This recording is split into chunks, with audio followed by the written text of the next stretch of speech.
आज की कहानी एक ऐसी रात की है जब आसमान रो रहा था। गांव के बाहर एक पुराना वीरान स्कूल खड्डा था। उसकी दीवारें काली पड़ चुकी थीं, टूटी खिड़कियां किसी की खाली आंखों जैसी लगती थी। लोग कहते थे रात में वहां से बच्चों के रोने की आवाजें आती हैं। कभी कभी स्कूल की घंटी अपने आप बजती है। उस रात भी कुछ अजीब हो रहा था। हवा में डर की ठंडक थी। उस स्कूल का नाम सुनते ही गांव के बड्ढे बूढ़े कांप जाते थे। वे अपने बच्चों को उस तरफ जाने से रोकते थे। उनका कहना था कि उस स्कूल पर बुरी आत्माओं का साया है। स्कूल के चारों तरफ लंबी घास और जंगली झाड़ियां उगाई, जैसे प्रकृति भी उस सच को छिपाना चाहती है। बिजली जब कट ढकती तो स्कूल की भयानक शक्ल सामने आ जाती। गलियारों में अंधेरा और भी गहरा लगता। गांव वालों का मानना था कि जो भी उस स्कूल के अंदर गया वह कभी वापस नहीं लौटा। यह सिर्फ एक कहानी नहीं बल्कि एक चेतावनी थी। लेकिन हर कहानी में कुछ ऐसे किरदार होते हैं जो डर को चुनौती देते हैं। वे यह नहीं जानते कि कुछ दरवाजे हमेशा बंद ही रहने चाहिए। उस रात का अंधेरा कुछ ज्यादा ही घना था। बारिश के साथ साथ फुसफुसाने की आवाजें भी थी, जैसे कोई बुला रहा। यह स्कूल एक पहेली थी जिसका जवाब जानने की कीमत बहुत बढ़ी थी। ये कहानी है हिम्मत और बेवकूफी के बीच की एक पतली सी लकीर। आज फिर से अंतिम घंटी बजने वाली थी और इस बार वह अपने साथ दो और जिंदगियों को ले जाने वाली थी, लाइटनिंग एंड थंडर साउंड। हाँ आरव, मुझे तो उसका नाम लेने में भी डर लगता है। कहते हैं वहां भूत है। भूत वूत कुछ नहीं होता। ये सब गांव वालों की कहानियां हैं। मैं आज उस स्कूल का सच जानकर रहूंगा। नहीं आरव, ये मजाक नहीं है। मेरे दादाजी कहते हैं कि वहां जाना मौत को दावत देने जैसा है। अगर तुम डरती हो तो यहीं रुको, मैं अकेला चला जाऊंगा। सोचो, अगर हम सच का पता लगा पाए तो सब लोग हमारी हिम्मत की तारीफ करेंगे। ठीक है, मैं तुम्हारे साथ चलूंगी, लेकिन अगर कुछ गड़बड़ लगी तो हम तुरंत वापस आ जाएंगे। बस पहुंचने वाले हैं नीला, डरो मत, मैं हूं ना तुम्हारे साथ। उस स्कूल की आत्माएं कमजोर दिल वालों को अपनी तरफ खींचती है। देखा, यह सब बस अफवाहें हैं। अगर यहाँ सच में कुछ होता तो गांव वाले इस जगह को ऐसे खुला नहीं छोड़ देते। आरव, यह झूला अपने आप क्यों हिल रहा है? हवा तो इतनी तेज भी नहीं है। शायद किसी जानवर की वजह से हिल रहा होगा। चलो अंदर चलते हैं। मैंने कहा था आरव, ये जगह ठीक नहीं है। अब हम बाहर कैसे निकलेंगे? शांत हो जाओ नीला, कोई और रास्ता होगा। हम खिड़की से निकल जाएंगे। Thunder rumbles, door creaks shut.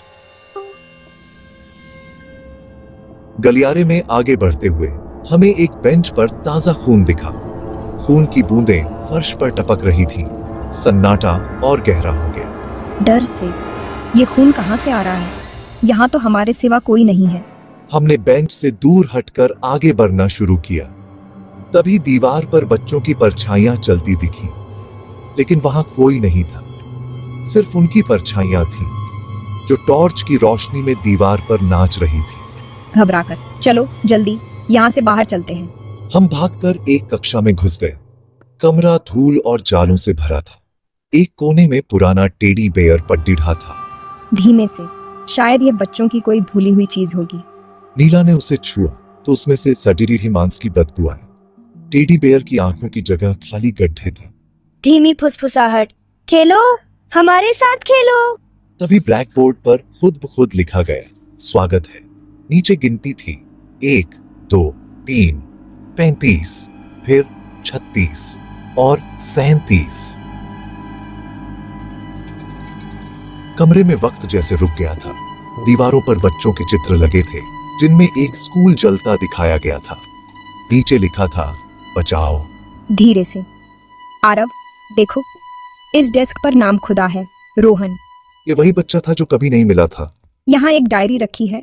नीला ने कांपते हाथों से डायरी खोली। आखिरी पन्ने पर लिखा था, मास्टर जी हमें बाहर नहीं जाने दे रहे।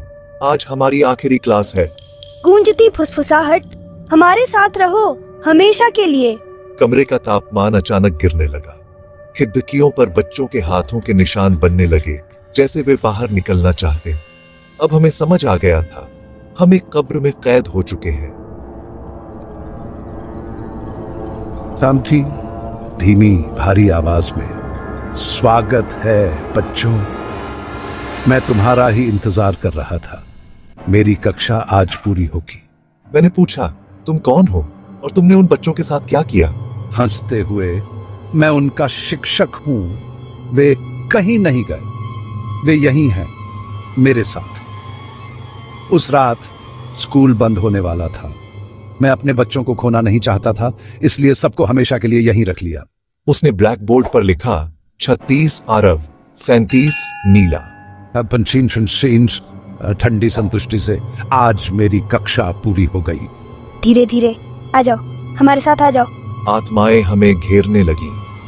उनके ठंडे हाथों ने हमें छू लिया, जैसे हमारी आत्मा शरीर से खींच रही हो। मास्टर जी मुस्कुरा रहे थे। अंतिम घंटी बज रही थी। Bell rings, darkness falls. सुबह हुई। गांव वाले हमें ढूंढते स्कूल पहुंचे। अंदर सब कुछ शांत था।